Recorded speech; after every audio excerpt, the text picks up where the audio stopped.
한 주간 증권가 소식 여기에 다 모았습니다. 안녕하세요. 증권가 중계 서현진입니다. 제가 여러분의 증권 투자 메신저로서 한 주간 투자자들의 관심을 받았던 이슈 그리고 종목들까지 그리고 여기에 더 후속주까지 찬찬히 잡아보는 시간 본격적으로 시작하도록 하겠습니다. 그럼 증권가 중계 시작하겠습니다. 한 주간 여러분들의 많은 관심을 받았던 이슈를 정리하는 여기 이슈 순서입니다. 오늘 이번 주 벌써 마지막 거래일이죠. 월, 화, 수 세 거래일 동안 3거래일 동안 바쁘게 달려온 우리 증시에서는 어떤 일이 있었는지 짚어보도록 하겠습니다. 자, 첫 번째 이슈는요. 조금 아쉽기도 하지만 희망의 불씨를 놓을 수 없는 소식, 애플카 관련 이슈 짚어보도록 하겠습니다.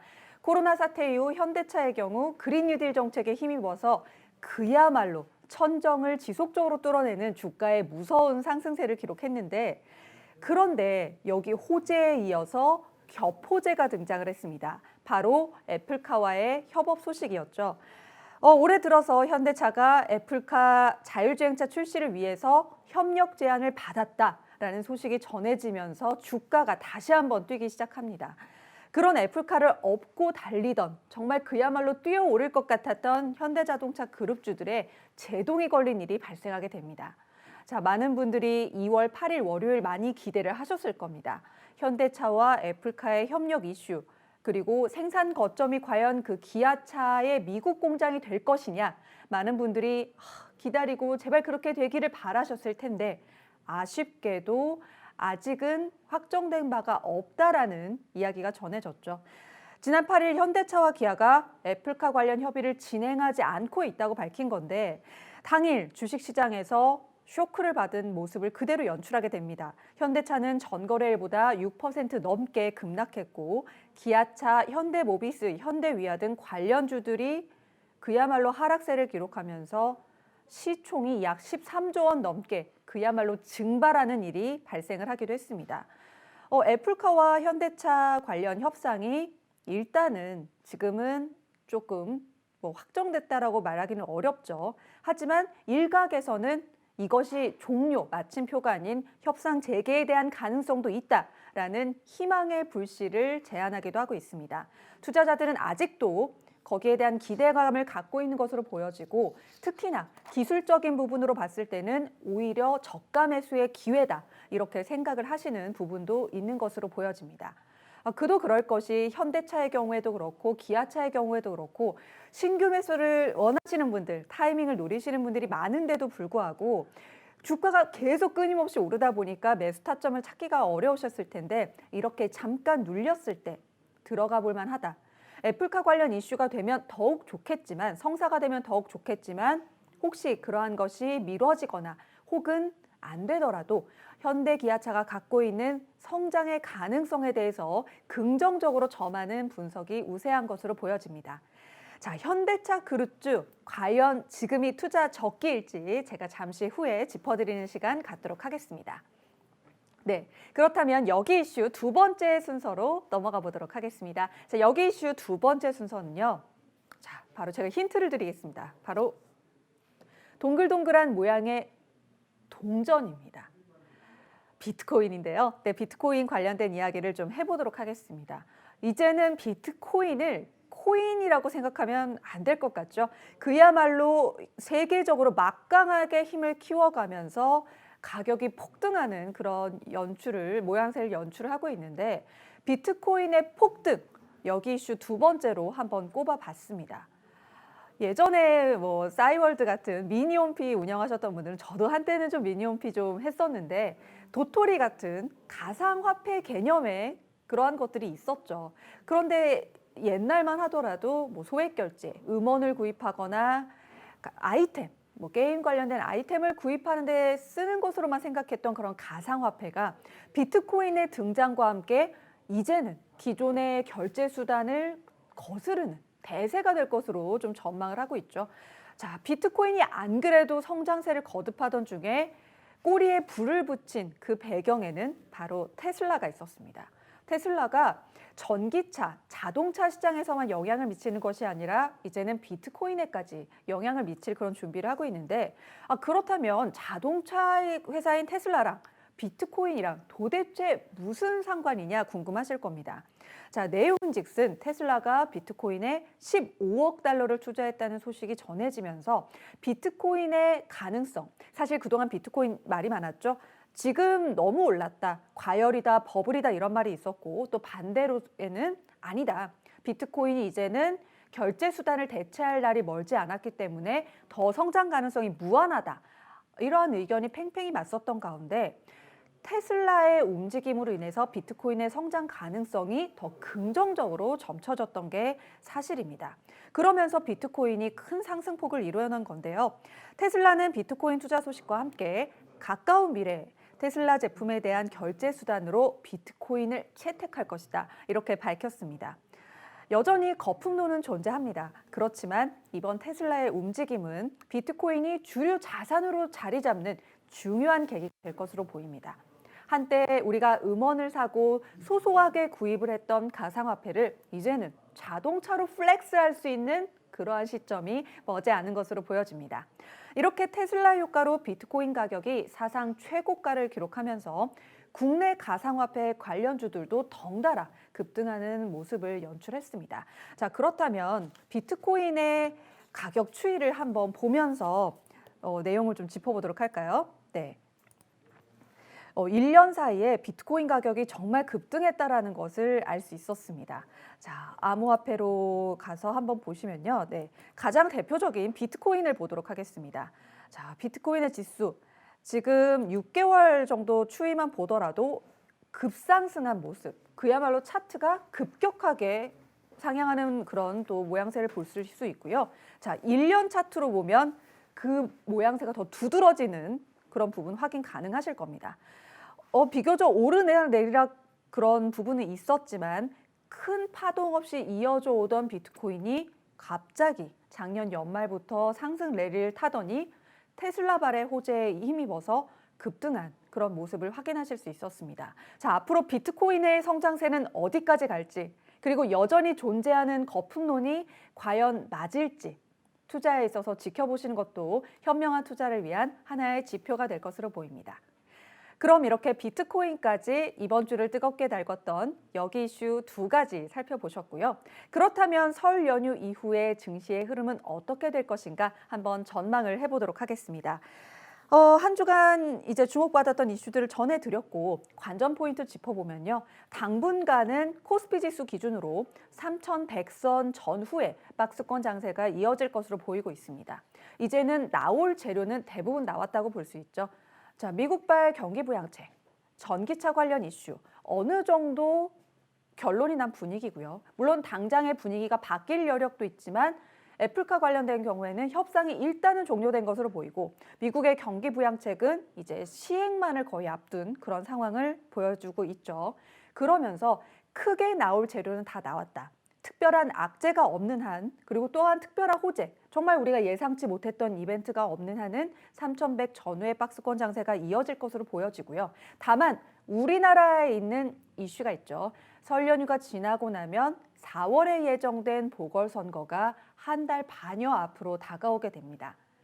자, 명절 때 만약에 가족들이 모였다면 정치 이야기들 많이 하셨을 텐데 설 연휴 이후 지금 벌써부터 여론조사가 곳곳에서 발표가 되고 있습니다. 그러면서 정치 테마주들의 부각, 또 재료가 없는 틈을 타서 정치 테마주가 보다 더 좀 비중 있게 시장에 자리할 가능성도 있어 보이고요. 그동안 정치 테마주가 많은 후보들도 있고 정치 테마주를 찾기 어려운 후보들도 있었는데 어떠한 부분으로 그런 정치 테마주의 시장이 펼쳐질지 주목해 보시는 것도 설 연휴 장세를 파악하는 데 도움이 될 것이라고 보여집니다.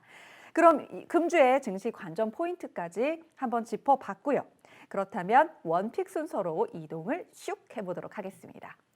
자, 원픽 순서 여러분들이 많이 좋아해주고 계시는데 수급주체별 대세를 아는 것이 개인 투자자 입장에서는 투자에 상당히 좀 도움을 받을 수 있거든요. 한때는 외국인 투자자의 그런 투자 지표가 일종의 선행지수처럼 여겨졌던 그런 시기도 있었습니다. 하지만 여전히 지금도 외국인과 기관, 우리 그 형님들의 움직임을 보는 것은 성공 투자에 있어서 꼭 필요하다고 할 수 있겠는데요. 오늘은 지난주에 이어서 외국인의 원픽을 함께 보도록 하겠습니다. 자, 외국인의 원픽. 자, 먼저 순매수 상위부터 보도록 하겠습니다. 순매수, 순매도 네, 상위 종목 보여드리도록 하겠습니다. 자, 외국인과 기관. 네, 오늘은 외국인의 원픽을 보기로 했으니까요. 네, 화면에서 왼쪽을 봐주시면 되겠습니다. 자, 순매도 중에서는 기아차 종목 체크해 보도록 하겠고, 순매수 종목 중에서는 빅히트 종목 보도록 하겠습니다. 자, 그러면 빅히트 종목부터 순매수세가 강하게 들어왔던 빅히트 종목 먼저 보시도록 하겠습니다. 보시면 빅히트 하면 뭐 방탄소년단 빼놓을 수 없죠. 외국인의 순매수가 들어오고 있는 것 상당히 공모가 이후 상장이 된 이후로 조정을 상당히 받았다가 다시 공모가 근처를 뛰어넘어서 상장된 가격 근처까지 접근하려는 그런 움직임을 보여주고 있습니다. 자, 그런데 지금 어느 정도 예전 고점에 대비해서 상장 시기에 대비해서 어깨 정도까지는 올라와 있는데 왜 외국인의 순매수가 들어왔나? 제가 분석하기로는 이제 3월 14일경이죠. 그래미 어워드가 예정이 되어 있습니다. 약 한 달 정도 남은 시점인데 그때 만약에 방탄소년단의 수상 가능성이 유력하게 점쳐지고 수상이 현실화됐을 때 그 빅히트의 주가 상승을 감안한 부분이 아닌가 그렇게 좀 점쳐보게 됩니다. 자, 실제로 작년 우리 1년 전으로 시계를 돌이켜보면요. 기생충의 수상 소식 때문에 많은 분들이 참 기뻐하셨던 그런 예가 있었고요. 조금 더 시계를 뒤로 돌려다 보면 자, 말춤으로 유명했던 싸이의 강남 스타일이 그야말로 글로벌 빅히트를 치면서 YG 엔터테인먼트의 주가가 움직였던 사례가 있었는데 두 가지 사례를 비교하면서 빅히트의 흐름을 점쳐보도록 하겠습니다. 자, 그렇다면 타임머신을 먼저 1년 전으로 타고 가보시죠. 바른손의 주가를 보도록 하겠습니다. 자, 보시면 2020년 초반이었죠. 자, 이 당시입니다. 시상식 발표가 있고 나서 그야말로 갭상승의 갭상승을 기록하다가 2월 14일에 고점 기록한 이후에 급격하게 모멘텀 소멸되는 흐름을 보여주고 있습니다. 자, 이미 갭상승이 시작이 되었을 때는 추격 매수를 하기가 상당히 어렵죠. 만약에 이렇게 3일 연속 3번 연속 갭상승을 기록한다라면 좋겠지만 사실 개인 투자자 입장에서는 한 번 갭상승을 기록했을 때 추격 매수를 하기가 참 쉽지 않은 것이 현실입니다. 그렇기 때문에 지금 좀 한 달 정도 여유를 가지고 한번 빅히트라는 종목을 염두에 두실 때 이러한 흐름을 한번 체크해 보는 것도 도움이 되시리라고 보여집니다. 그리고 이렇게 수상 관련된 이슈가 마무리된 다음에는 급격하게 가격이 조정받는 흐름을 보여주기 때문에 그러한 점을 염두에 두시고 미리 기다리셨다가 관련 모멘텀 소멸 시에는 빠르게 엑시트하는 전략을 취하는 것도 장투를 보시는 게 아니라면 하나의 좀 투자 노하우라고 말씀을 드릴 수 있겠습니다. 자, 바른손의 경우 이러한 부분 보실 수 있었고 기생충 같은 경우에는 그 수상 당시부터 가격이 막 치고 올라갔다면 YG 엔터테인먼트의 경우를 한번 보도록 하겠습니다. 자, YG 엔터테인먼트 2012년도입니다. 싸이 씨의 강남 스타일이 글로벌 빅히트를 기록했던 그 시기가 2012년인데 자, 이 당시에 차트 흐름을 보도록 하겠습니다. 2012년 10월 무렵에 싱글 차트 그리고 빌보드 차트에서 탑 상위권에 랭크되는 그런 소식이 전해지면서 주가가 급격하게 역시나 상승을 합니다. 그런데 빌보드와 음악 차트와 영화 시상식의 다른 점은 영화 시상식은 그날 하루의 모든 발표와 내용이 이루어지지만 차트의 경우에는 뭐 주간 차트, 월간 차트 이렇게 자주 좀 발표가 되기 때문에 그에 따른 주가 상승이 보다 꾸준하게 이어질 수 있었다. 그런 차이점은 있겠지만 역시나 호재를 맞이했을 때 급격하게 상승하고 그 호재가 마무리된 다음에는 다시 한번 그 이전의 자리 가까이 그 근처로 다시 주가가 회귀하는 흐름을 보실 수 있습니다. 자, 그렇기 때문에 3월에 있을 그래미 어워드 음악 시상식의 경우에도 그날 하루에 모든 시상의 발표와 내용이 이루어지죠. 그러한 점을 염두에 두셔서 빅히트라는 종목 앞으로 한 달간의 기간을 두고 보시면서 그래미 어워드 이전에 한번 접근해 보시는 것 어떨까 한번 견해를 밝혀드리도록 하겠습니다. 네, 외국인의 순매수 종목, 빅히트, 그리고 관련됐던 종목들까지 함께 살펴보셨고요. 그렇다면 순매도 종목으로 넘어가도록 하겠습니다. 순매도 종목은 화면에서 지금 막 보여드리고 있는데요. 기아차 종목 보도록 하겠습니다. 제가 아까 여기 이슈 첫 번째 시간에 애플카 관련 내용 말씀드리면서 관련 종목 보여드리기로 했는데요. 역시나 외국인의 픽에도 기아차가 들어왔습니다. 애플카 관련된 그러한 협력 관련 내용이 어느 정도는 좀 정리가 되는 모양새를 보여주면서 그 이전에 애플카 관련 호재로 급격한 가격 상승을 이루었던 기아차에 대해서 일단은 매도했다가 조정 후 매수 들어가는 그런 관점을 외국인들이 이미 먼저 시행을 하고 있지 않았나, 저는 그렇게 좀 분석을 하고 있습니다. 차트로 가보시면 자, 1월 달부터 참 핫했습니다. 사실 현대차 주가에 비하면 기아차 주가의 변동이 그동안 크지 않았기 때문에 기아차에만 투자를 하셨던 분들이 조금 기다림이 길었던 그런 시간이 있었는데 1월 달에 그런 부분을 상쇄시켜주면서 주가의 상승을 이루어냈고요. 그 이후로 애플과 관련된 내용이 소멸되기 시작하면서 2월 8일이었죠. 그때부터 음봉 그려내면서 주춤한 모양새를 보여주고 있습니다. 그런데 오늘은 다시 또 1%대 상승 보여주고 있죠. 지금 조정 후 매수 관점, 그리고 지금을 저가 매수 타이밍으로 노리고 있는 그런 분석이 우세하다라고 앞서서 말씀드린 바가 있는데 그 부분을 지금 차트에서도 보여주고 있는 것으로 보입니다.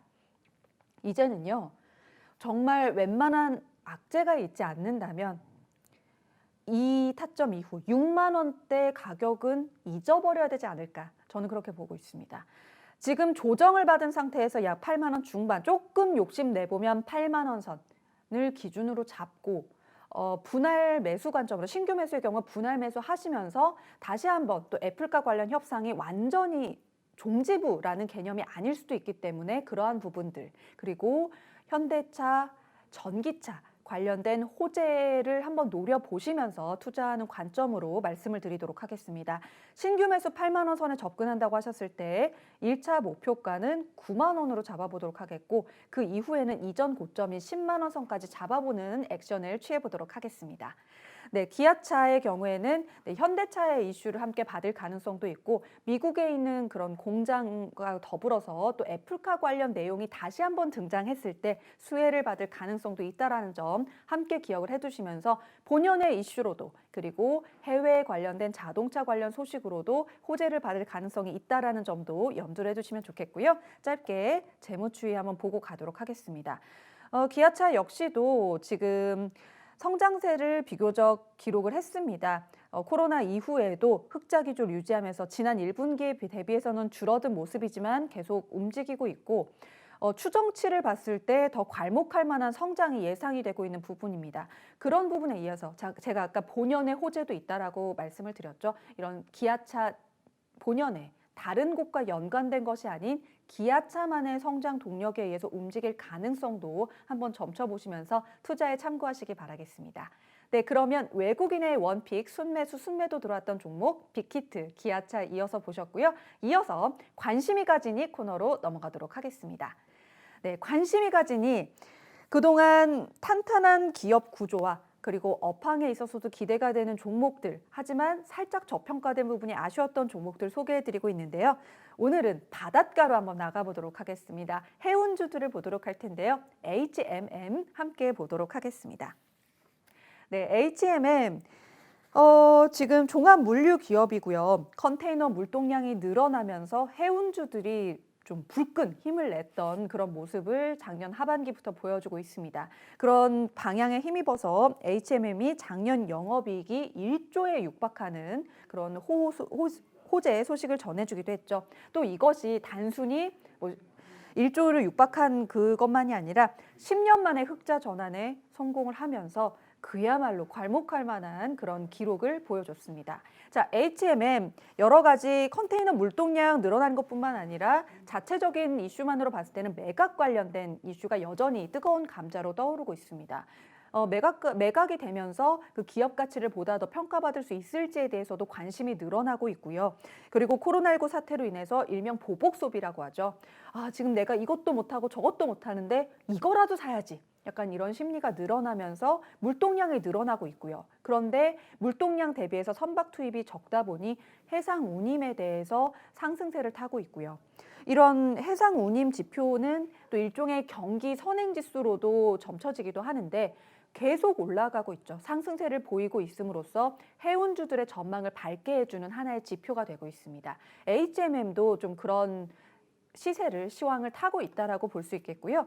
HMM 차트로 한번 넘어가 보도록 하겠습니다. 네, HMM 보도록 하겠습니다. 네, 보시면 그 재무추이부터 보도록 할게요. 아까 사상 첫 1조 달성 말씀을 드렸었는데 2021년에는 벌써 1분기, 2분기, 3분기만 합쳐도 영업이익이 1조를 넘어갈 것으로 추정이 되고 있습니다. 코로나19 사태 이후에도 급격하게 선박이 한 번에 늘어나긴 상대적으로 어려울 것으로 보여지고 그렇게 되면 해임의 인상이라든 해상운임의 인상 그런 부분들이 점쳐지면서 수익성의 확대, 영업이익의 확대, 주가의 상승 이런 선순환 구조가 예상이 되는 부분입니다. 그렇다면 HMM 투자에 있어서 어떻게 접근하면 좋을지 한번 보고 넘어가도록 하겠습니다. 지금 이전에 하방 지지선을 형성했다 볼 수 있는 13,000원대를 접근하기 좋은 매수 타점으로 잡고 기존 보유자께서는 13,000원 엑시트하지 않는지 한번 보시고 보유 여부 지속 판단하시길 바라겠고 신규 매수 13,000원에 접근하신다는 전제 하에 1차 목표가는 지금의 음봉 그려낸 그 시초가죠. 약 14,000원 초반대 구간 노려보도록 하겠고 2차 목표가는 이전 고점이 17,000원 선까지 노려보는 전략 취해보도록 하겠습니다. 자, HMM과 함께 관련주로 대한해운도 좀 궁금해하시는 시청자분이 계셔서 같이 좀 분석을 해드리도록 하겠습니다. 대한해운도 사실 마찬가지입니다. 지난 11월 9일에 해상운임이 역대 최고치로 상승하면서 주가가 좀 반등을 받았었고요. 운용 중인 선박수들이 있지만 여전히 물동량 대비해서 선박수가 부족할 것으로 예상이 되는 가운데 그런 해운업의 그런 흥행과 함께 동사의 주가에 대한 성장세도 기대가 되는 바입니다. 대한해운 역시 재무의 경우에도 2021년도에도 탄탄한 기조를 유지할 가능성이 높다. 지금 2019년 대비해서도 영익률이 이렇게 늘고 있는데 이러한 부분이 2021년에도 그 추세가 이어질 것으로 보여지고요. 차트상에서의 접근은 3,000원선 신규 매수 기준 3,000원 접근성이 유효해 보입니다. 3,000원 접근해서 1차 목표가는 3,500원, 2차 목표가는 4,000원선 노리는 전략 취해 보도록 하겠습니다. 네, 이렇게 관심이 가지니 HMM과 함께 또 관련된 해운 종목들 대한해운까지 보너스 종목으로 보셨습니다. 네, 이렇게 증권가 중계 숨가쁘게 달려오면서 오늘 준비한 시간을 여기까지 마무리하려고 하는데요. 공지사항 잠깐 드리도록 하겠습니다. 지금 하단에 나가고 있죠. 나우경제TV 좋아요, 구독, 댓글로 많은 참여 부탁드립니다. 이메일 주소 남겨주시면 추첨해서 선물 드리도록 하겠고요. 증권가 중계에 이어서 중요한 영상 하나 보여드릴 예정에 있습니다. 자, 많은 분들이 궁금해하시는 종목, 언제쯤 상승세를 탈 수 있을지 궁금해하시는 바로 그 종목인데요. 우수 AMS, 저희가 기업 탐방을 다녀왔습니다. 관련된 영상을 증권가 중계에 뒤이어서 바로 보내드릴 테니까요. 바쁘시더라도 채널 고정해 주시면서 끝까지 시청해 주시면 감사드리겠습니다.